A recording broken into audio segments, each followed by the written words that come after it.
Welcome to the Kingsburg Community Church podcast, Thinking About Faith. We pray that this podcast helps you deepen your faith in God and stir some inner thoughts about the Christian life. Hi, everybody. This is Pastor Ed. Welcome to the KCC podcast, Thinking About Faith. It is our 91st episode today, and we're continuing. Remember, about 4 weeks ago, I said we're going to do this occasional series highlighting some extraordinary, ordinary people in the life of the church. The pastors and board presidents and people who are on staff. Everybody knows them. Everybody appreciates them. They're great people. But it's really the people who are behind the scenes, who aren't necessarily celebrated, but who add to the character, the friendliness, the joy, and just get things done within the life of the church. That's the strength of the church. It's like that old story about stone soup, how the peddler comes to town and he said he's going to make with a big pot, and he starts a fire in the square and puts the pot on and fills it with water, and people ask, "What are you doing?" He says, "I'm making the best soup in the world." And they're curious because, that sounds good. And he pulls out of his pocket a polished stone. And they say, "What on earth are you doing?" And he said, "Oh, I'm making stone soup." And they're thinking, "You can't make soup out of a stone." He puts the stone into the pot of water and starts stirring it with a large paddle. And, of course, the story how he says, the stone soup is delicious. It's wonderful, but it sure would be better if we had some onions to put in it. So someone goes to get a sack of onions, throws those in. Oh, I'm sure that'll work. It's too bad we don't have some meat to put in it, because that really makes stone soup. It brings out the stone flavor. And so someone hurries off and gets some meat, throws that in. And of course, over the course of the day, more and more people put different ingredients into the soup, spices, vegetables, other types of meat, and the soup simmers all day, and people start smelling the aroma, and it makes them very, very, very hungry.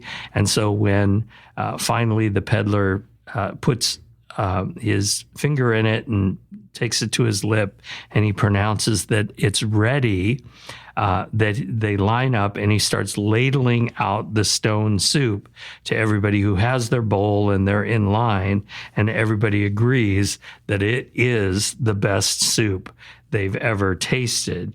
And sometimes I think being a leader in a church is kind of like being the peddler with the stone and the pot.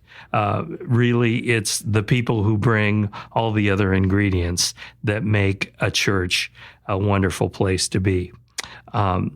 We're continuing that series called No Ordinary People, and today we're talking about just one of everybody's favorite people in the life of KCC several years ago, and that was a man named George Dunn. George was our church custodian, and usually custodians we know who they are. If there's a toilet overflowing or something like that, we know who to call. But George was just a deep and a wonderful part of our church family. Everybody knew George. Everybody loved George. Everybody had heard a story from George because he's a great storyteller, very, very friendly, gregarious sort of person. But, George was an unlikely person to be so well-known and so well-liked in a church. George was raised in Oakdale. I think he was one of the original baby boomers, so just right after World War II. And back in those days, Oakdale, which is outside of Modesto, it was a real cowboy town. I think they still have a rodeo there, but my understanding is that the people who live in Oakdale today are people who commute to the Bay Area. So the prices of everything has gone up, and it's a very nice suburban town to live in. But back in those days, it was kind of a rough and tumble cowboy town. And he graduated from high school there at Oakdale High School, and then went to work, had a number of different jobs. I'm not sure all of the jobs he had, but I do know that his longest stint in his career was as a truck driver. From what I remember of George, he never really went to church. He never really was interested, came from a family where they were kind of peripherally involved with a church, but not really. He met Judy, his wife, up in far northeastern California. I think Modoc County or one of those counties that has millions of acres of land and 24 people, very, very small in terms of population. And he met her there. She was a waitress, and they were married, and they had 2 sons. I believe they raised their sons somewhere in the Modesto area. And then later, because of a truck driving job, they moved to Kingsburg. Judy had started to come to the senior center across the street, and someone there invited her to KCC and to a women's Bible study that was happening on Wednesday night. Holly was the director of that, the leader of that women's Bible study, and she can't remember if Judy started coming to the Bible study first or if she started coming to church first. But she came, she really enjoyed it. Judy was a very simple lady, just always smiling, always positive. Soon, Judy started bringing George to church. And as I said, George was not the sort of person who went to church, but people welcomed him. He used to walk around town for exercise. So a lot of people had seen him. They knew him from that, or they knew him from other things, just the supermarket or whatever, because he was just a very gregarious, outgoing sort of person. And so many people greeted him, and he felt right at home. Right about that time, there was an announcement. That was when I was doing Wednesday night classes, adult classes, and I was doing a class on church history. And I was very surprised when George Dunn showed up at my church history class. And I was even more surprised as the class went on, and it seemed like every single class, George had a very deep, penetrating question, or he made an observation about a fairly obscure part of Christian history that nobody else really knew about, whether that was his understanding of the Crusades and the differences between the Crusades, whether it was about the Roman Empire even earlier than that, or later the Holy Roman Empire in the time of Charlemagne, 800 years after the Roman, or 800 AD.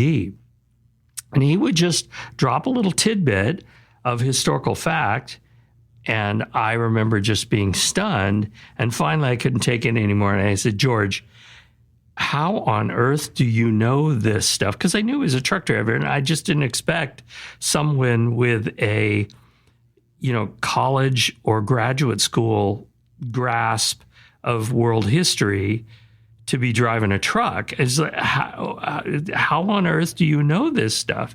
And he just laughed, and he said, I watch a lot of History Channel. It was before YouTube, history stuff. And he just was fascinated by history. And so particularly anything that had to do with wars or Western civilization, he watched the History Channel. So he knew about those sorts of things. Soon after, we needed a new custodian at KCC, and George applied, and he got the job. And it was a perfect role for him in our church family because he was always very helpful, very willing, and he really loved to serve in the church. He was the sort of guy who, although he liked participating in the classes, I think doing things to help other people, that was more important to him than listening to a sermon necessarily. So it was great because for the first time we had a custodian who was very accessible. He lived here in town and was always willing to drive down to the church to let somebody in if they forgot their key, or to move tables and chairs at the last minute if somebody needed to set up the social hall. Or those were the days when we had quite a few elderly people in our church, so we were doing lots of funerals. So that meant a lot of extra setup and tear down of chairs and tables, not to mention vacuuming and cleaning and those sorts of things. It was very helpful, and he was very appreciated and well loved in the church. However, and this is kind of a funny thing, there came a time when particularly women in our church made the observation that George was not great at cleaning restrooms and kitchens, and their was like, okay, well, what's wrong? Is he not doing it? And they were saying, oh, no, he cleans every week, so that the toilets and the sinks and the floors will be ready for Sunday morning, but he never looks up in the corners to see cobwebs and or on the tops of things to see dust accumulating and things like that. And finally, someone said, he just doesn't look at things the way a woman would look at things. And, we laughed. And I remember Holly going to him and asking if he would be offended if we looked to hire a woman to do just bathrooms and kitchens. I don't know if she ever communicated, George, you're a guy, and guys don't look for cobwebs. I know that's true of me. I know it's a generalization. There are probably guys who do look for those sorts of things, but I know I don't. And so we hired Deanne Salazar, and she was a perfect complement for George. They would laugh together. They, got along like, good buddies. So he wasn't, threatened at all by, sharing that part of his job. And it was a really great team. He really became a part of our church. And again, I think we all remember George making chili for Wednesday night dinners. That was kind of his specialty, and it was just wonderful when he made chili. It took a long time for him to make, but he just enjoyed feeding our entire church family. And I think he was surprised when he came to the realization that not only did he go to church at KCC, but that this was his church. He felt as most custodians do, he felt a sense of ownership of our facilities and the way they looked. And he was always willing, again, as I said, to come down if the alarm was going off at the office and he got a call from the police department to come and disarm the alarm or something like that. Very, very willing and positive. There's another funny story about George. It was so unusual that he and Judy would be a part of a church that when his sisters found out that he was going to church, his sisters still lived in Oakdale, they were shocked and they were also concerned.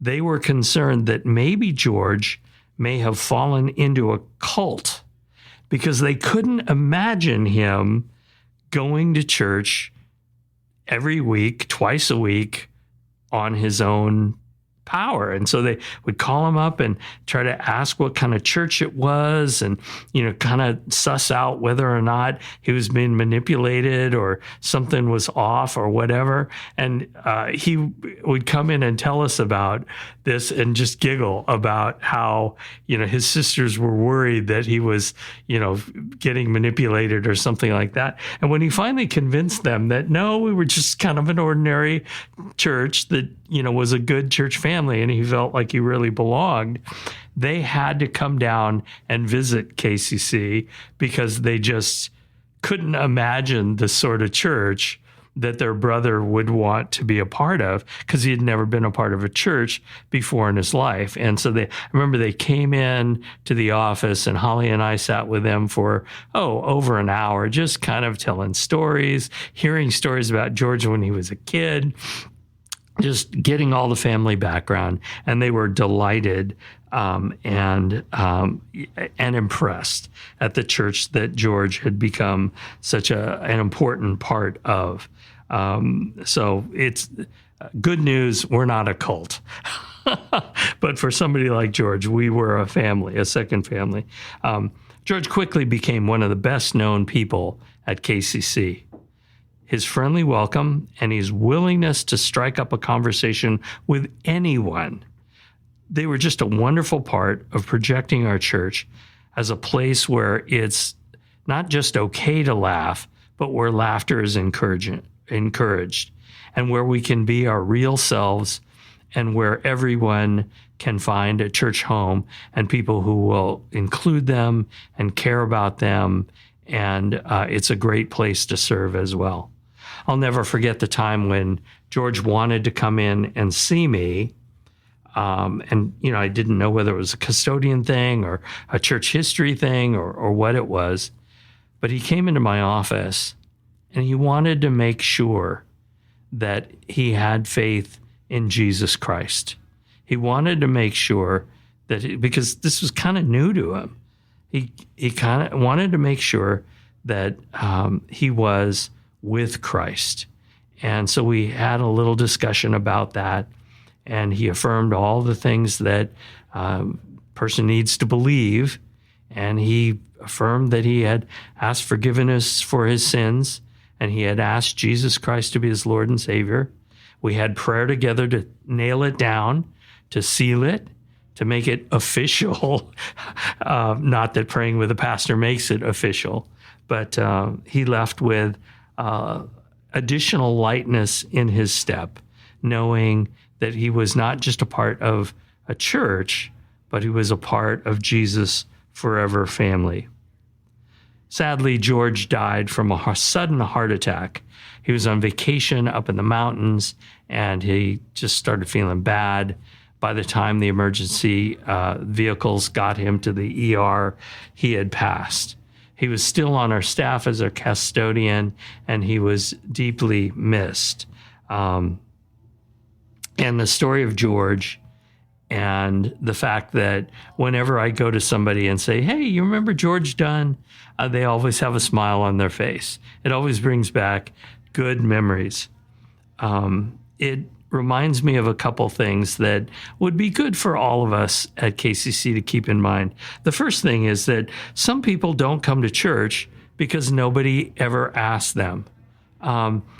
We sometimes worry that we don't want to push too hard about our faith or our church or invite people to church because we don't want to offend anybody, because there are those people who aren't just non-Christians, they are anti-Christian, and they will hammer you if you invite them to church.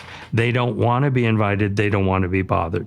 But other people don't come to church just because nobody ever asked them. It's not part of what they grew up with, not part of the way they've lived their lives, and nobody ever asked them. And someone asked Judy, and she started coming to church.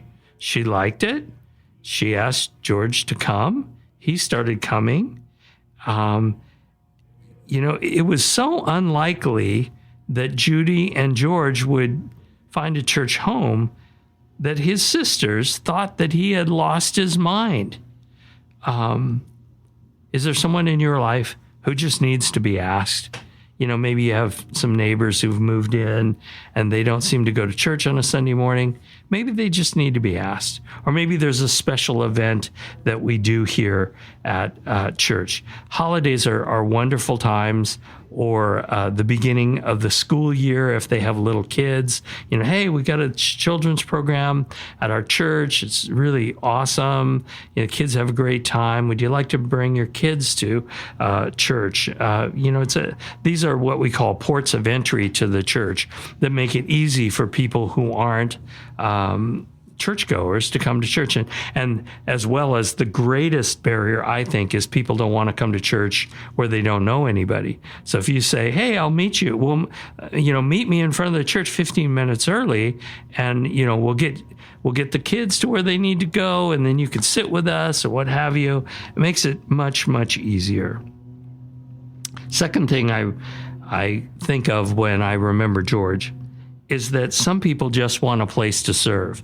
There are some people who love the stimulation of worship. I myself, music is an immediate channel to the presence of God. So if I like the music set that we do in worship, the world kind of fades to black around me, and I envision myself walking with Jesus and having communion with him.